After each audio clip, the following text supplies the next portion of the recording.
My friend won't accept that I don't want to be romantically involved with him, and now I don't know what to do after he made a complete fool of himself trying to convince me otherwise. Posted by you/throw a waffle away. I've had a very tough year with nearly every type of relationship in my life, romantic/intimate, familial, friendship, professional. You name it, it's blown up in my face. I've been to therapy, it wasn't great, but I'm trying my best to learn from it and not give in to avoidance and self-isolation. So that's the background. I, 24F, volunteer at an animal shelter several times a week, and there's a regular group that goes at the same time, all of whom are older than me. The closest one to my age is 28M. It seemed natural for us to see if we were a good match romantically, but ultimately, I'm not feeling anything toward him, and with everything else this year, I'm fine with focusing on myself and being single. We agreed to be friends back in July, and I thought that settled it. In mixed company outside of volunteering, obviously, we've had a few drinks and some deep talks, as in absolute trauma dumping, and usually, I'm opposed to this, but I thought being frank would help us be genuine friends and forget about the small amount of time we considered dating. Well, it turns out that over the past couple of months of having occasional conversations like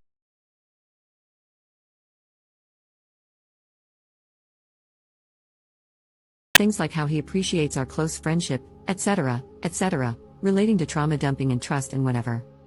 Well, last week, during one of our little parties, I was joking about having a crush on someone at work. I wouldn't say it's a real crush, we've never spoken, and I'm certainly not trying to initiate anything, and 28M burst out that he's attracted to me and that I should stop talking about things like that. I went beet red and changed the subject. It really pisses me off that he thinks I should censor myself because of feelings he has, which I've done nothing to encourage.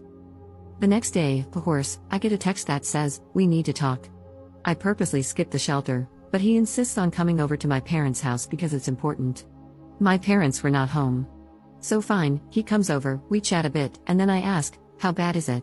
He launches into some of his romantic history and how it's so rare to have feelings this strong and that I light up his day, blah blah blah. Excuse me for being callous, but I've heard this all before. He wants sex. That's what every single relationship and friendship I've had with men boils down to. 28M starts crying because I won't just force myself to be with him. I offer him a tissue, and he sniffs and asks for a band-aid instead because he fell earlier and scraped his knee. Oh my god, it probably sounds like I'm shaming him for being unmanly, but honestly, I don't care about gender. If anyone came to my house crying because they've known me for 3 months and started begging me to get over myself and F them, and then asked for a band-aid for the smallest scratch I've ever seen, I'd think they were pathetic. My reaction to this situation is universal, I assure you. I was nicer in person than I'm being here, but I don't believe for a minute that I can continue our friendship as it was. Knowing he's this desperate to get me in bed and literally willing to grovel for it, I can't find an ounce of respect for him anymore, and having been around desperate men before, I don't trust him or feel safe. He's latched onto one of my favorite hobbies, crochet, weird, right, and is trying to make plans incorporating that, but crochet is my favorite way to clear my mind alone. It's pretty obvious that despite everything I've said to him, he's betting on patience and ingratiating himself to me by asking me to teach him and make things together. He's playing the long game to get his willy wet. I don't want to have to stop volunteering here to get away from him, and what I learned in therapy encourages me to get past this to maintain the friendship. Am I insane for being this skeptical of his true intentions? Is there anything else I can do to reduce his attraction, or is my pre-therapy instinct right to GTFO ASAP? Relevant comments. Commenter. This guy isn't your friend. He would have put these feelings in check immediately if he were truly your friend. He would have asked for distance while his feelings cooled down, anything but coming to you, begging for a relationship. He's a 28-year-old man, not some hormone-driven teen. He heard you when you said that you just want to be friends, and he's decided that's not good enough for him. Ops response. That's the issue I have with the crying here. I'm all for men being vulnerable and stuff, but this felt extremely manipulative, though I can't imagine how that would make me want to rip my clothes off, Lamau. I wasn't nice in how I described my feelings toward it, but I've seen Reddit pounce on stuff like that. Sure enough, a couple of comments came through, and I'm pretty heated that one of my first attempts at friendship again ended up the exact same way, all about waiting for me to give in. Here's another potential attack point for the internet. I guess I'm pretty, whether or not I wear makeup, so I've pretty much always been treated like this. Every guy friend I thought I had has gone there eventually.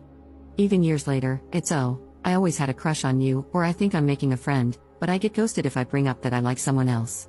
It's pretty clear my only value is having certain anatomy and a face that doesn't make people gag, and I don't have any empathy left anymore for situations like this. He never specifically said he wanted to F me, just be with him, but I can't see any possibility that he means me as a human and not a sex doll after dozens and dozens of experiences. Commenter. Interesting, I thought therapy was usually helpful in setting boundaries. I feel like you should consider finding a new therapist if this one is encouraging you to maintain relationships with people who don't respect you or your boundaries. You did have a hand in his trauma bonding with you, another sign that your therapist is failing you. Find a new animal shelter to volunteer at. If there isn't another one in your area, you should consider finding a different place to volunteer if you enjoy contributing to your community in that way. But maintaining any kind of relationship with him at this point is just plain stupid. Ops response. Yeah, I learned pretty quickly after therapy that my exposures for social anxiety made everything worse. I'm avoidant as hell and have literally run away from situations I dislike, and this really expensive, famous program, I'm not kidding, people come from around the world, encouraged me to say yes to everything, and it made my mental health a lot worse. Update 4 days later. Unfortunately, there's more. Before I made my original post, I already had plans with a mixed group, including 28M. Before I dive in, I just want to thank everyone who shared their experiences with ill-informed therapy, social anxiety, boundaries, and struggles similar to mine. I wish I were in a place where I could trust my gut without outside input, but at least there are kind, encouraging people out there. Unfortunately, the other people canceled, not on purpose, things just fell apart on their end, and I ended up being alone with 28M. It was okay. Later in the day, some of the others did show up, and we were messing around with those TikTok tarot readings, just being silly. Well, when it was my turn, the video that came up, of course, was all about love and romance, and I was like, no way, this makes me want to gag. 28M immediately burst into tears in front of everyone, saying, I wish you had said that the other night, that I make you want to gag. To be fair, there were some shots of booze involved before this, but still. I generally had a good day and wanted to keep the vibe, so I basically had to talk him down, also in front of everyone. Then, once everyone left, he pulled me aside, shocker, and I had to reiterate again that the stupid TikTok thing is literally just TikTok. My reaction was not about him, and I had to defend my entire position in life again. Then he asked if he could prove himself by helping me study for university so he wouldn't make a scene anymore. I said I wasn't sure, but obviously, I'm not going to do that. It's hard enough to focus on school without a weepy baby having tantrums next to me, probably checking me out when I'm not looking. So, it's sad and it sucks because I have to change my whole routine now. I managed to find some other volunteer shifts that work with my schedule, but it's down to just 1 day a week. I told the coordinator why and asked if my new schedule could be kept private, if possible. They agreed to take me off the email list and just keep track of when I'm coming in. I feel bad complicating her job and ditching the other volunteers, but at least I still get to see the animals I've grown attached to. I alluded to this being a pattern in my life in my previous post and comments, but truly, this guy takes the cake. He really believes that every single thing I say revolves around him, like he takes up space in my head. Well, he does, but in a negative way. This week, things seriously escalated on his end, and I'm already tired of it. Surprise, 28M. I've actually lived an entire life without you, and I will continue to do so. Sorry you're so insecure that your life can be totally encompassed by someone else this easily. It's sad, but I doubt he will change. The tactic of cry, then guilt someone into giving me more of what I want is super easy to pull off. He sees every activity I do alone, joyfully, as an opportunity to commandeer that time and make it about him. I was nervous at first that he'd see this. I'm pretty sure he uses Reddit as well, but honestly, I don't care anymore. If he does, maybe seeing my side, because clearly, he cannot listen, might shock him into acting like a normal adult. Top 2 comments. Commenter. This guy is a pathetic creep. Hey, if you stumble across this poor lady's Reddit, please know that countless people, many of them women, think you're a super pathetic creep. You did not deserve to have this guy ruin something you enjoyed, either. I hope he gets abducted by aliens and returned to his creepy home planet. Commenter.